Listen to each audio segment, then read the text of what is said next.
Ini kah? Iya.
Cerah.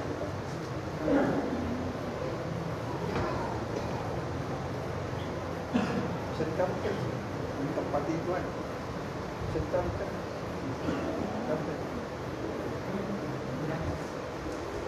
Bisa dikampung. Buat tempat itu aja. Dia bisa dikampung.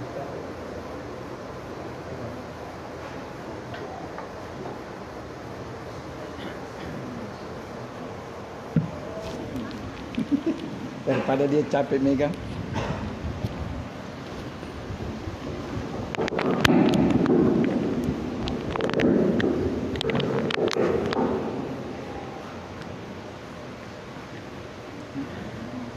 Di kapas nih. Hah? Jauhan. Ya.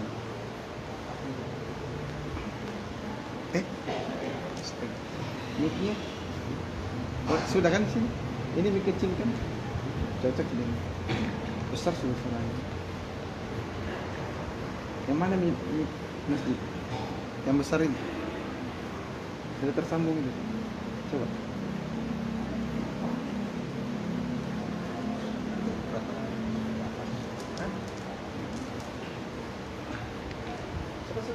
Sudah sama.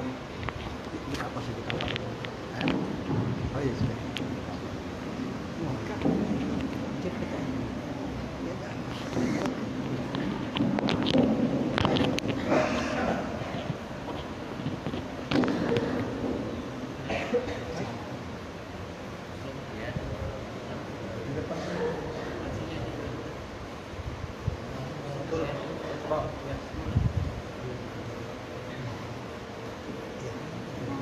Lagi lagi sini. Kan dia duduk sini. Iya. Oh iya. Sip. Itu ada. Maju.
Bismillahirrahmanirrahim. Assalamualaikum warahmatullahi wabarakatuh.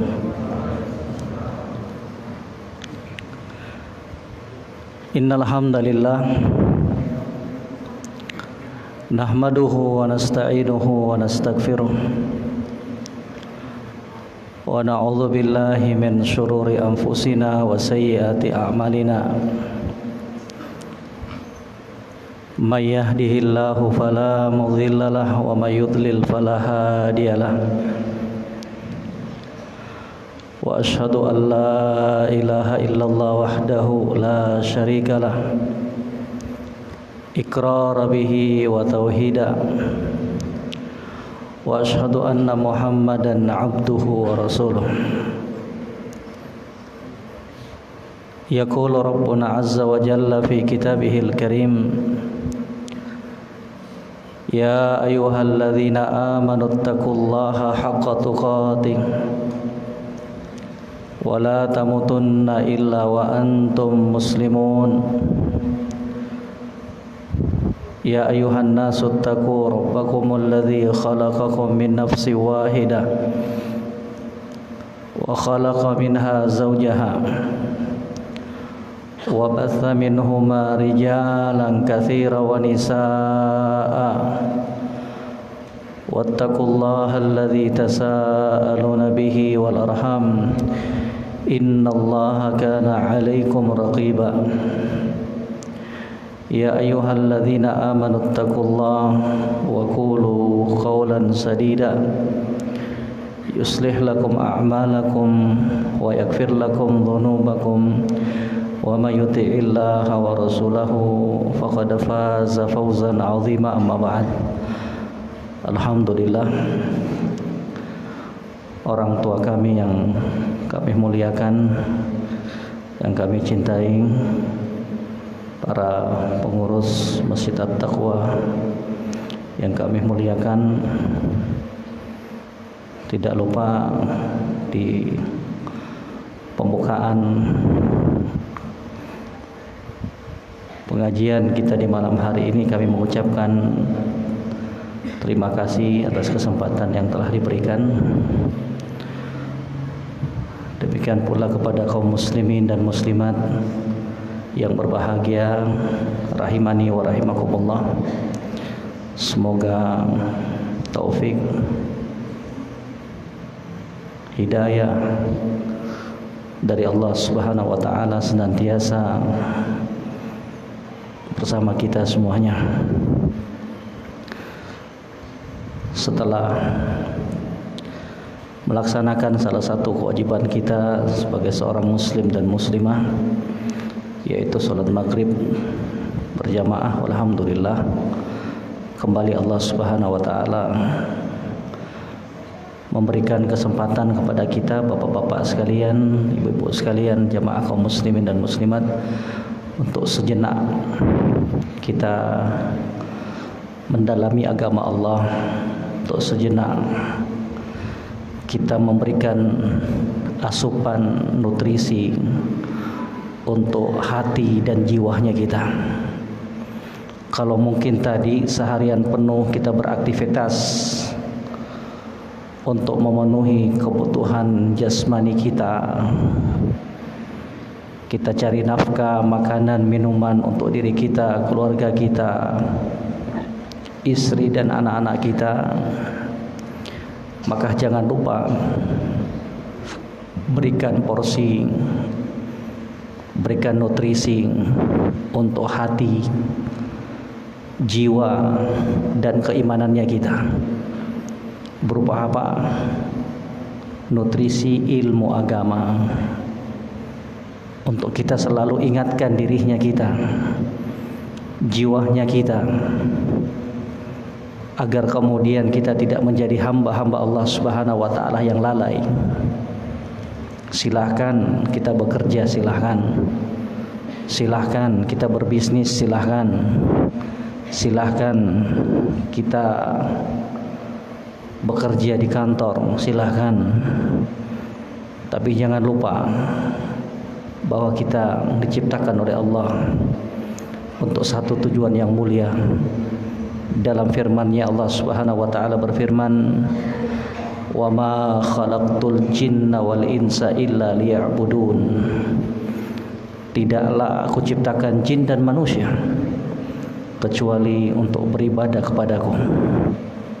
Ini nih ayat yang seharusnya kita hadirkan di hadapan kita selalu dan setiap harinya, bahwa kita diciptakan oleh Allah untuk satu tujuan yang mulia, untuk satu tujuan yang agung, untuk beribadah kepadanya. Jangan sampai kita keluar dari tujuan hakikat penciptaan kita di muka bumi ini. Bapak-bapak sekalian, ibu-ibu sekalian, jamaah kaum muslimin dan muslimat, perlu hati kita untuk selalu disirami dengan nasihat-nasihat baik yang bersumber dari Al-Quran maupun dari hadis-hadis Nabi sallallahu alaihi wasallam yang sahih. Dan di antara nasihat tersebut, di antara wasiat tersebut adalah apa yang diriwayatkan oleh Al-Imam At-Tabarani dalam kitab beliau Al-Awsat dari sahabat yang mulia yang bernama Sahal Ibnu Sa'ad As-Sa'idi radhiyallahu ta'ala. Ini wasiat-wasiat yang hendaknya kita hadirkan selalu di dalam hatinya kita. Kita selalu ingat ketika itu Nabi sallallahu alaihi wasallam bersabda, "Atani Jibril alaihi salam." Kata junjungan kita Nabi Muhammad sallallahu alaihi wasallam, di suatu hari Jibril alaihi salam datang menjumpaiku. Faqala, kemudian Jibril alaihissalam berkata kepada junjungan kita Nabi Muhammad sallallahu alaihi wasallam, "Ya Muhammad, wahai Muhammad sallallahu alaihi wasallam, ish ma syi'ta fa innaka mayyitun wa ahbib man syi'ta fa innaka mufariqun wa'lam anna syarafal mu'min qiyamuhu bil-lail wa 'izzuhu istighna'uhu 'anil nas." Subhanallah. Wasiat-wasiat agung, nasihat-nasihat yang mulia yang diberikan Jibril alaihissalam untuk junjungan kita Nabi Muhammad sallallahu alaihi wasallam dan untuk kita semuanya selaku umat Nabi Muhammad sallallahu alaihi wasallam. Dimulai nasihat itu jamaah sekalian yang kami muliakan dengan nasihat untuk mengingat kematian. Ya Muhammad, ish ma syi'ta fa innaka mayyitun. Wahai Muhammad sallallahu alaihi wasallam, silahkan kamu hidup di muka bumi ini, silahkan. Akan tetapi ingat, kata Jibril alaihissalam, fa innaka mayyitun, suatu saat kamu akan mati. Silahkan kamu hidup di muka bumi ini, silahkan. Mahma tala umruk fi hadhil hayatid dunya fa inna nihayatuhu al-maut. Berapapun panjangnya umur kamu, berapapun panjangnya usia kamu, toh ujung-ujungnya adalah kematian. Diingatkan, siapa yang diingatkan? Junjungan kita, makhluk yang baik, masih saja diingatkan oleh Jibril alaihissalam. Apalagi kita jamaah sekalian, apalagi kita yang setiap harinya mungkin terjatuh dalam dosa dan kemaksiatan. Kita Nabi Muhammad sallallahu alaihi wasallam diingatkan oleh Jibril alaihissalam, ish ma syi'ta fa innaka mayyitun. Silahkan kamu hidup di muka bumi ini wahai Muhammad, silahkan. Tapi ingat, kamu akan mati, kamu akan wafat. Dan kematian itu, jamaah sekalian, merupakan harga mati, hak mutlak Allah Subhanahu wa ta'ala yang berlaku untuk setiap hambanya. Siapa yang hidup di muka bumi ini harus siap untuk mati. Tidak ada tawar-menawar sekiranya ajal kematian telah datang menjemput. Dimanapun kita bersembunyi, kemanapun kita berlari. Kata Allah Rabbul Alamin dalam surat An-Nisa, Aynama takunu yudrikumul maut walau kuntum fi burujim musyayyada. Dimanapun kalian berada, pasti dan pasti, kata Allah Subhanahu wa ta'ala, kematian menjumpai kalian. Walaupun kalian berlari di benteng yang tinggi lagi kokoh. Jamaah sekalian, masuk ke sebuah rumah, masuk ke sebuah kamar, kemudian gembok kunci kamar tersebut dengan kunci yang paling hebat yang tidak akan bisa dibuka oleh manusia. Tapi kalau kematian yang datang, maka tidak seorang pun yang mampu untuk membendungnya. Bapak sakit bagaimanapun, panggil semuanya dokter yang paling hebat yang ada di muka bumi ini. Sungguh mereka tidak akan bisa memanjangkan umurnya bapak sekalian, jamaah sekalian, kalau ajal yang telah ditetapkan oleh Allah sudah tiba saatnya.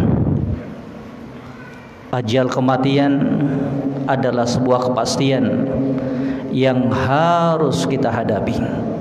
Kata Allah Subhanahu wa ta'ala juga di dalam Al-Qur'anul Karim, Qul, katakan wahai Muhammad, katakan kepada para hambaku, innal mautal ladzi tafirruna minhu fa innahu mulaqikum.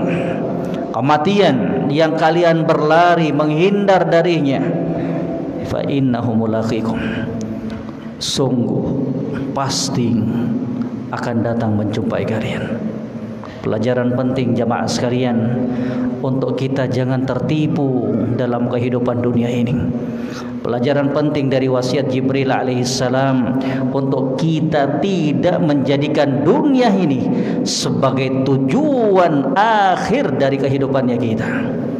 Dunia tempat kita tinggal, bukan tempat dunia tempat kita meninggal, bukan untuk tempat kita tinggal selama-lamanya.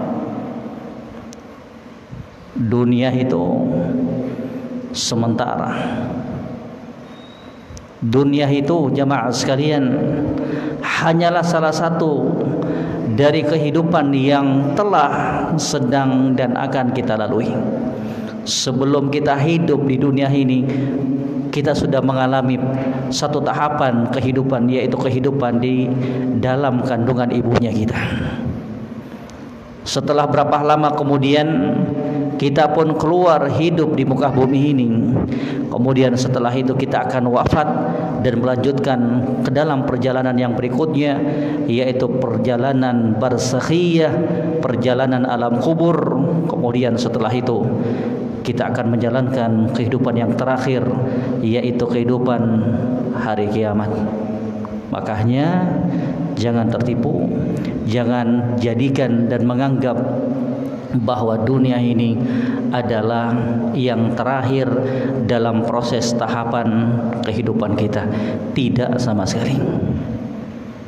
Jangan tertipu bapak-bapak sekalian, jamaah sekalian. Jangan tertipu. Kalau kita sudah tahu bahwa kita akan meninggal dunia, maka jangan pernah tertipu dengan kesehatannya kita. Jangan pernah tertipu dengan masa mudanya kita. Jangan pernah menyangka bahwa masa muda kita jaminan kita akan bisa panjang umur dibandingkan orang-orang yang lebih tua dibandingkan kita. Kesehatan, jangan tertipu sekali-kali dengannya. Jangan menganggap bahwa kita yang sehat lebih panjang umurnya dibandingkan orang yang sakit. Jangan pernah tertipu. Berapa banyak orang yang sehat tabrakan langsung meninggal dunia. Makanya kata para ulama, yajibu ala man la yadri mata yabghatuhu al-maut ayyakuna musta'iddan la yaktar bisihhati wala bisyabab. Wajib hukumnya untuk setiap orang yang tidak mengetahui kapan ajal kematian datang menjemputnya untuk senantiasa bersiap dan tidak tertipu dengan kesehatan dan masa mudanya. Jangan kemudian masa muda tersebut, jangan kemudian kesehatan tersebut menjadikan kita lalai untuk segera bertobat atas kemaksiatan dan dosa yang kita lakukan kepada Allah Subhanahu wa taala. Jangan pernah. Kematian tidak menunggu taubatnya kita. Tapi yang seharusnya kita lakukan, mari bertobat sambil menunggu datangnya ajal kematian. Ini pelajaran apa yang kita bisa petik dari nasihat yang pertama yang diberikan Jibril alaihissalam kepada junjungan kita Nabi Muhammad sallallahu alaihi wasallam untuk tidak tertipu dengan kehidupan dunia ini. Enggak usah jauh-jauh. Mari belajar dari tubuhnya kita sendiri. Mari belajar. Yang dahulunya tubuhnya kita kekar, lambat laun sudah mulai kendor loyo. Yang dahulunya rambut kita hitam kemilau, sedikit demi sedikit sudah berubah.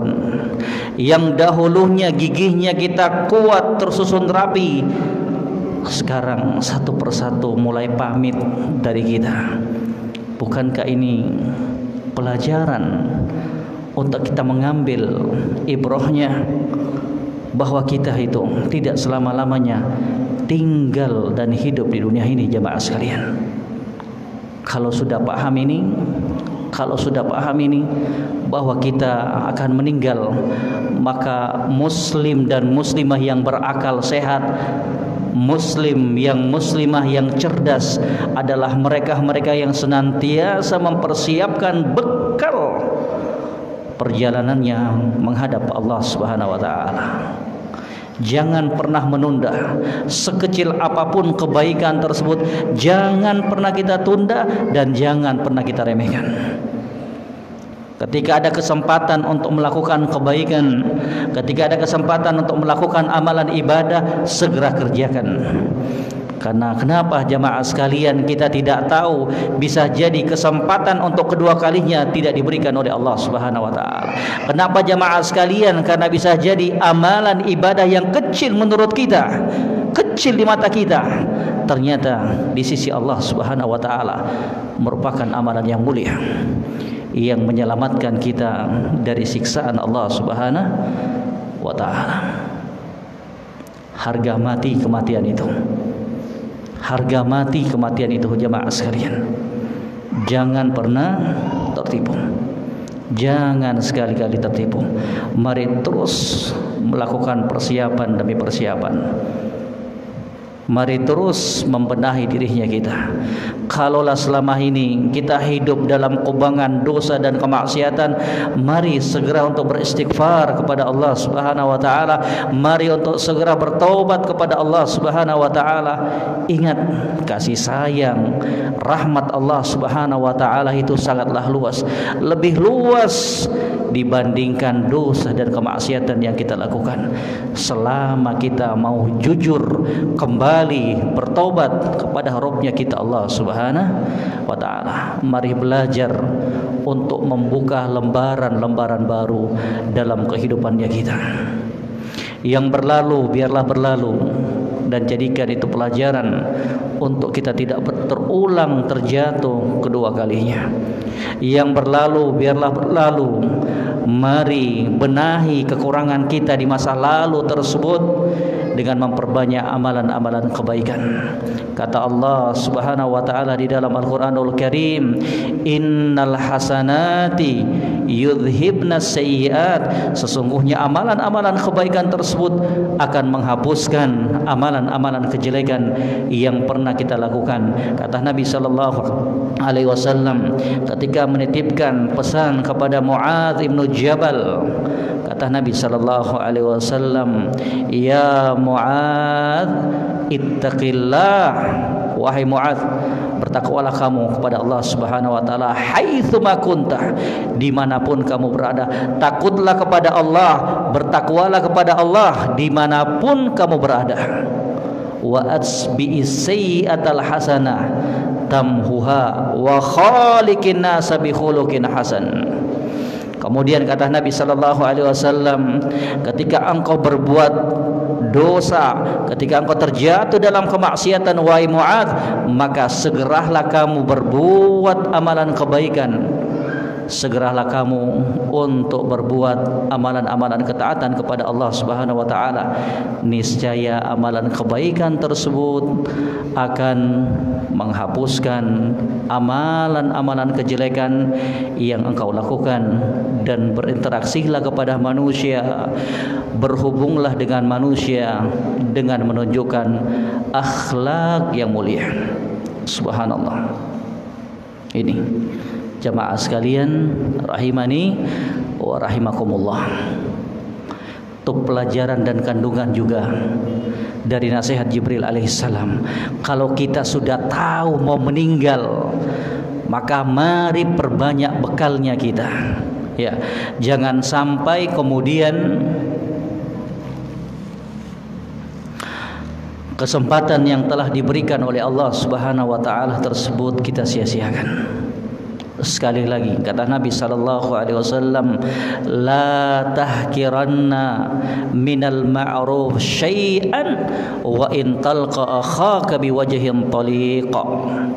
Jangan kalian pernah meremehkan yang namanya kebaikan tersebut, walaupun sekedar ketika engkau berjumpa dengan saudaramu sesama muslim, engkau melepaskan senyum kepadanya, muka manis kepadanya. Itu ibadah.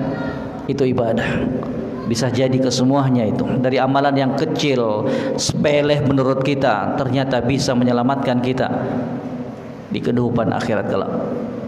Ini jamaah sekalian pesan yang pertama, Ishma syi'ta fa innaka mayyitun.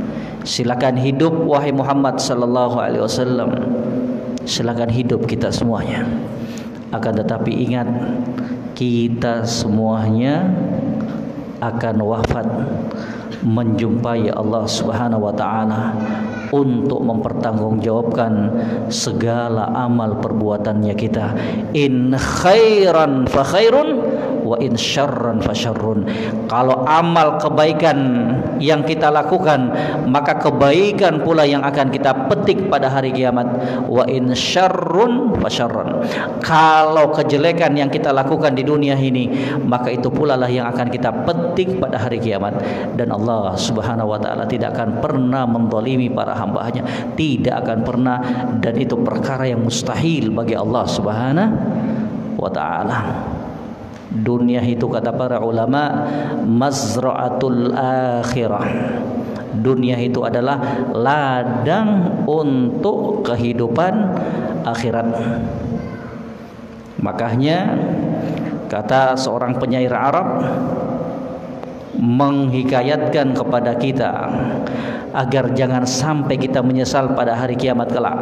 Kata mereka, ya, wa in kunta lam tazra wa abasarta hasidan nadimta ala tafriti fi zamanil badr.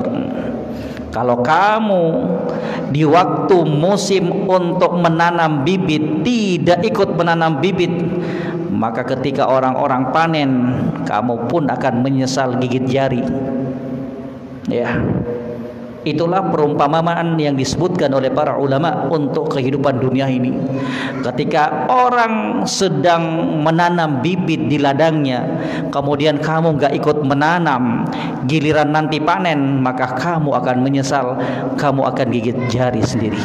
Demikian pula ketika kita di dunia ini, kalau kita tidak menanam amalan-amalan kebaikan, amalan-amalan ketaatan kepada Allah, maka penyesalan akan kita dapatkan pada hari kiamat kelak. Dan kerugian apakah, penyesalan apakah jamaah sekalian yang lebih besar dibandingkan penyesalan pada hari kiamat kelak? Tidak ada lagi penyesalan yang lebih dahsyat di hari itu. Tidak ada lagi kerugian yang lebih besar dibandingkan kerugian yang didapatkan oleh seorang hamba pada hari kiamat kelak. Innal khasirina alladzina khasiru anfusahum wa ahlihim yaumal qiyamah ala dzalika huwal khusranul mubin. Demikian kata Allah Subhanahu wa taala. Sesungguhnya orang-orang yang merugi itu siapa mereka? Adalah orang-orang yang merugikan dirinya sendiri dan keluarganya pada hari kiamat. Tak kalah mereka diseret dan dihempaskan ke dalam neraka Allah Subhanahu wa taala. Ala dzalika huwal khusranul mubin. Ketahuilah kata Allah Subhanahu wa taala, sesungguhnya itulah kerugian yang sangat nyata. Kerugian yang didapatkan oleh seorang hamba pada hari kiamat kelak. Nasihat yang pertama, wasiat yang pertama diberikan Jibril alaihissalam untuk junjungan kita Nabi Muhammad sallallahu alaihi wasallam, sekaligus untuk kita semuanya selaku umat Nabi Muhammad sallallahu alaihi wasallam. Kemudian yang kedua kata junjungan kita Nabi Muhammad sallallahu alaihi wasallam, wa ahbib man syi'ta fa innaka mufariquh.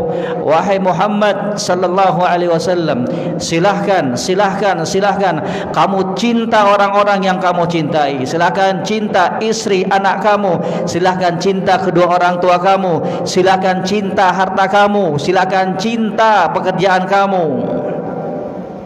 Fa innahu mufariq. Tetapi ingat, suatu saat nanti di hari yang ditentukan oleh Allah, kamu akan berpisah dengan mereka.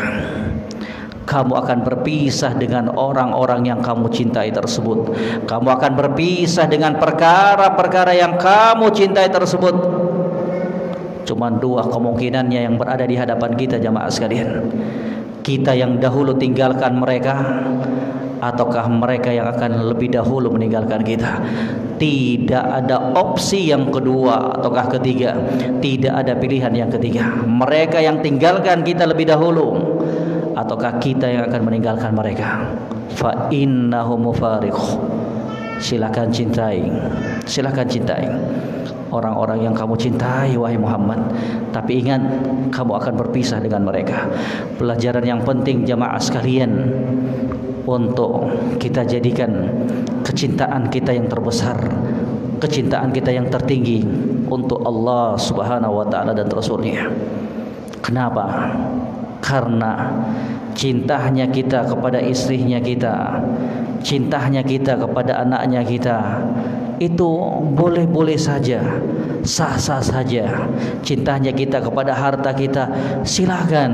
Cintanya kita kepada pekerjaannya kita, silahkan. Selama pekerjaan itu adalah pekerjaan yang halal, silahkan. Tapi ingat, itu adalah kecintaan yang terbatas, kecintaan yang akan berhenti di suatu saat nanti, di hari yang telah ditentukan oleh Allah Subhanahu wa taala. Kalau sudah paham ini bapak-bapak sekalian, jamaah sekalian, bahwa kita akan berpisah dengan orang-orang yang kita cintai, maka kita pun akan merasa tenang apabila cobaan Allah Subhanahu wa taala datang menghantam kita. Lagi bekerja di kantor, lagi bekerja di ladang, lagi bekerja di tokohnya, tiba-tiba ditelepon, "Pak, istri bapak tiba-tiba meninggal. Pak, anak bapak ketabrak." Kalau sudah paham hadis ini, fa innahu mufariquh, kamu akan berpisah dengan mereka. Tenang kita. Kenapa? Mereka semua titipan Allah Subhanahu wa taala. Mereka semua apa? Milik Allah Subhanahu wa taala.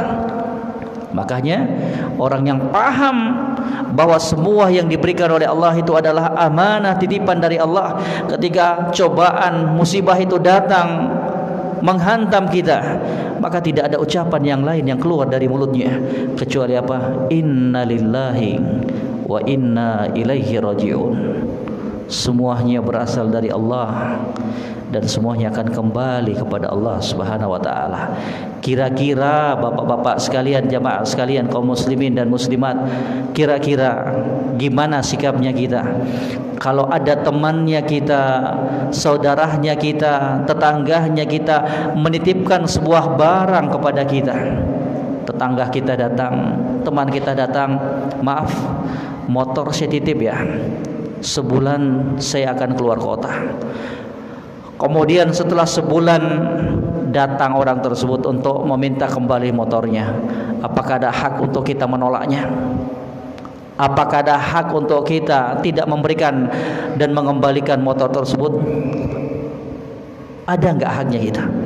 Nggak ada. Nggak perlu dijawab. Semua orang pun tahu.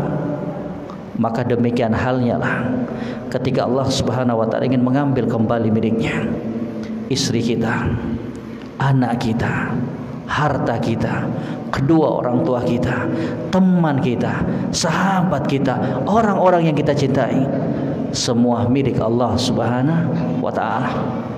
Kalau sudah paham ini, enggak stres dia. Kalau sudah paham dan mengerti ini, enggak galau, risau dia.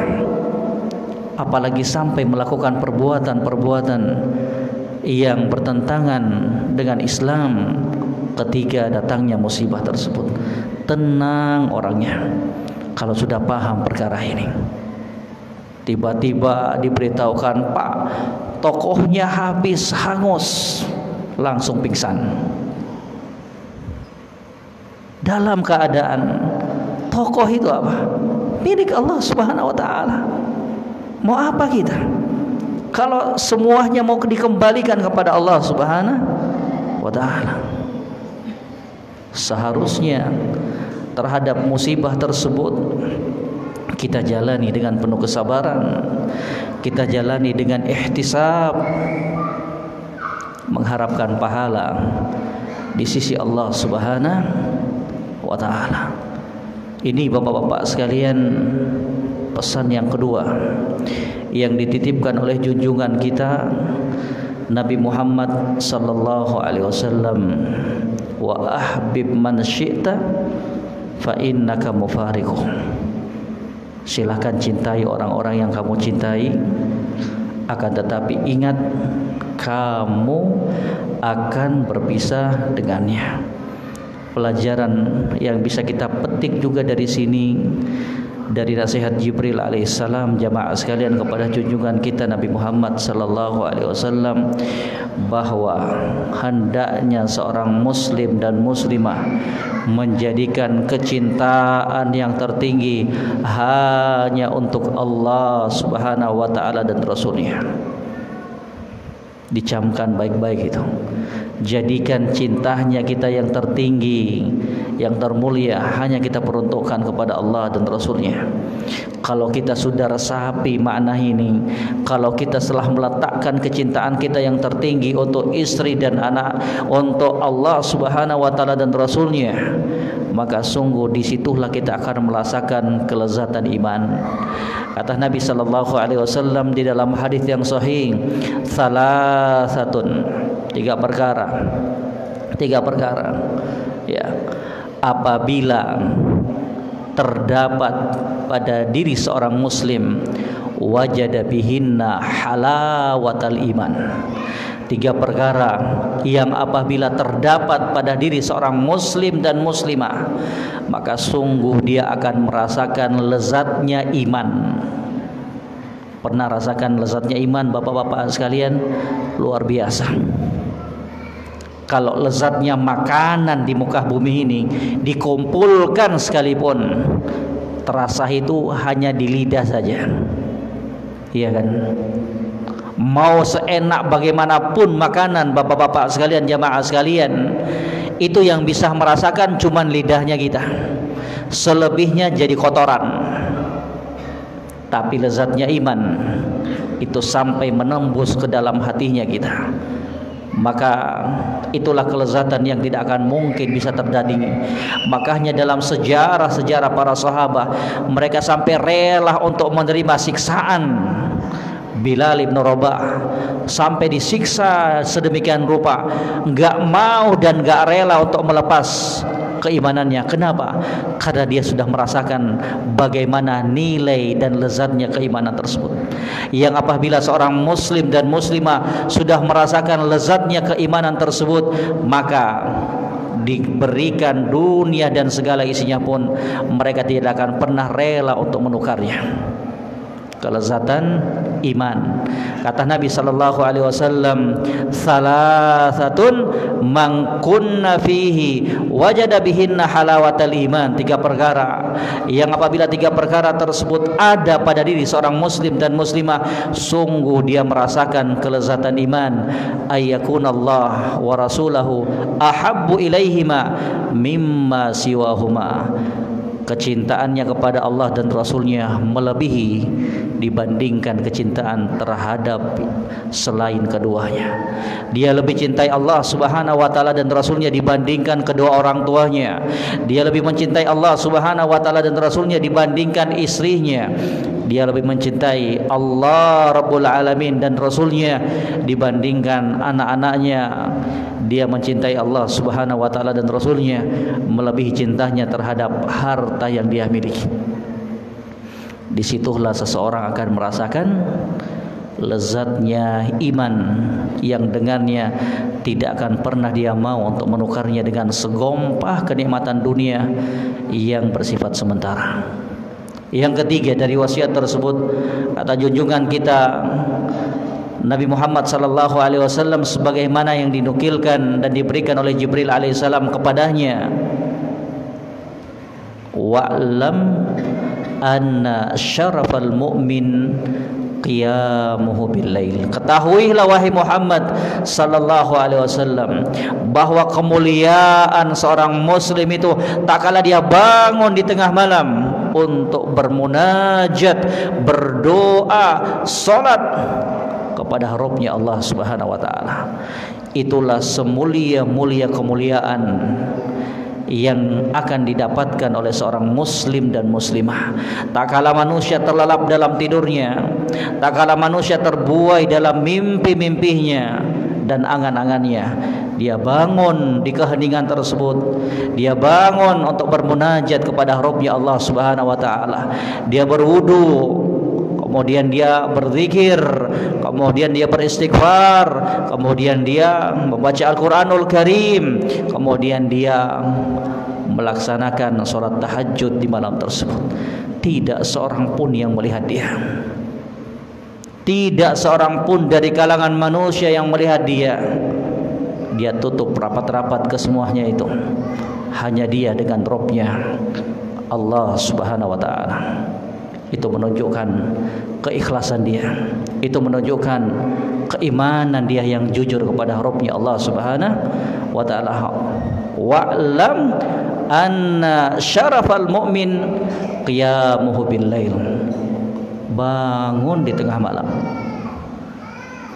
Itulah jamaah sekalian rahimani wa rahimakumullah yang membedakan antara sosok muslim dan muslimah yang bertakwa, yang beriman kepada Rabbnya Allah subhanahu wa ta'ala dengan sebenar-benar keimanan, dengan orang-orang yang sekedar hanya mengaku beriman kepada Allah subhanahu wa ta'ala, cinta kepada Allah subhanahu wa ta'ala dan Rasulnya, akan tetapi malas untuk beribadah, malas untuk mencontoh apa yang telah dicontohkan dan dibimbingkan oleh Rasulullah sallallahu alaihi wasallam. Makanya jamaah sekalian, di dalam Al-Quranul Karim Allah subhanahu wa ta'ala berfirman menceritakan salah satu sifat karakter dari orang-orang yang menjadi hamba pilihan Allah subhanahu wa ta'ala itu dalam surat Al-Furqan Apa kata Allah Subhanahu wa taala? Walladzina yabituna lirabbihim sujada wa qiyama.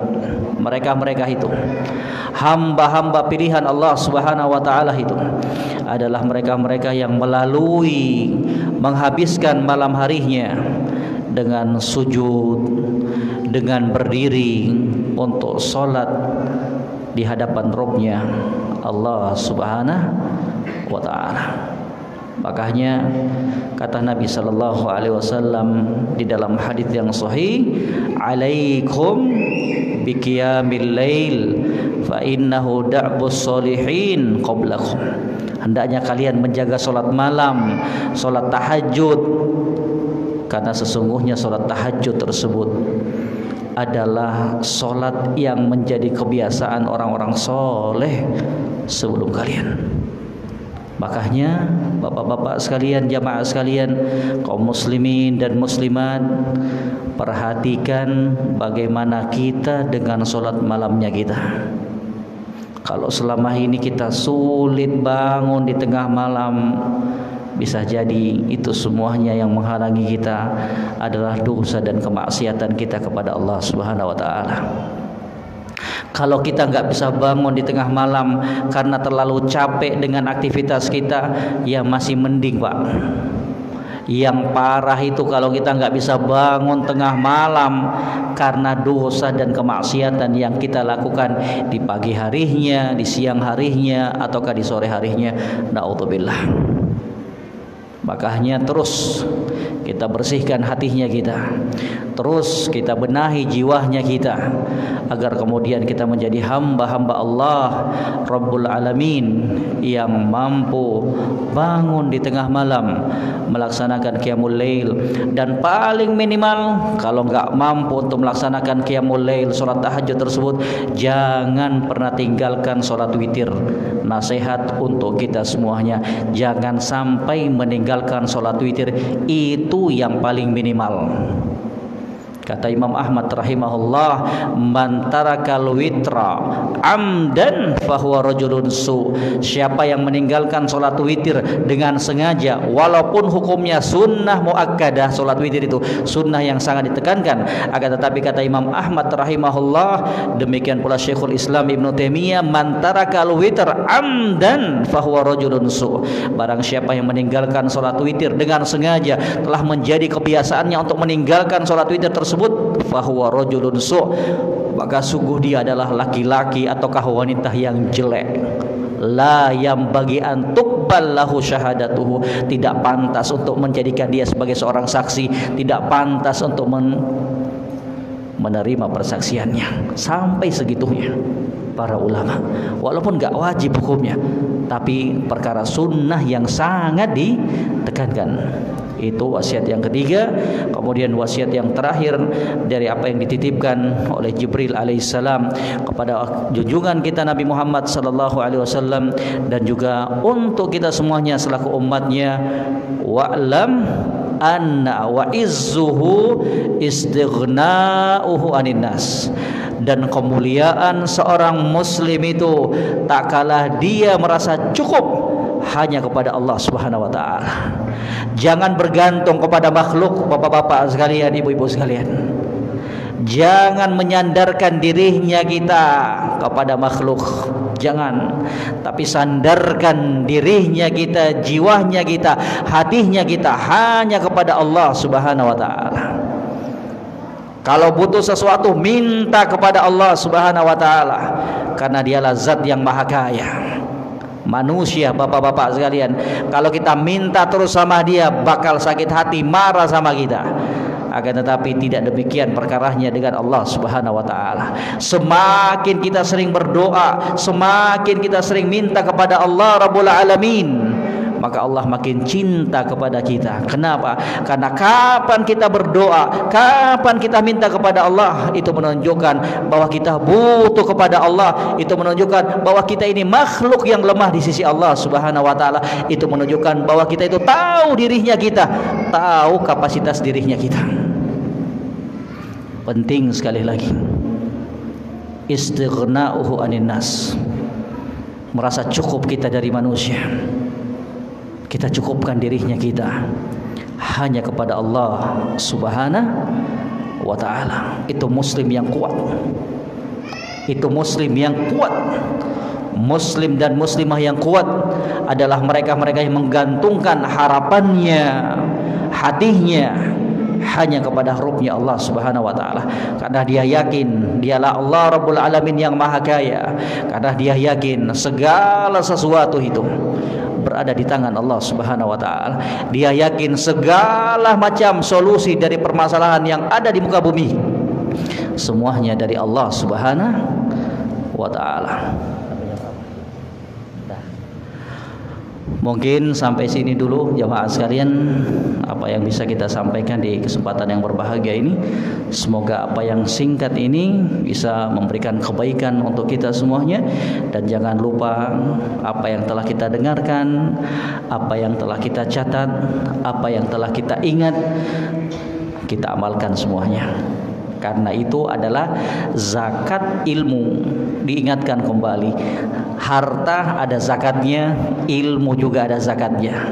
Zakat ilmu itu ada 4 kata para ulama. Yang pertama diamalkan, yang kedua disebarluaskan, diajarkan kepada orang lain, yang ketiga kita jadikan ilmu yang telah kita dapatkan tersebut untuk kita tegakkan amar ma'ruf nahi mungkar.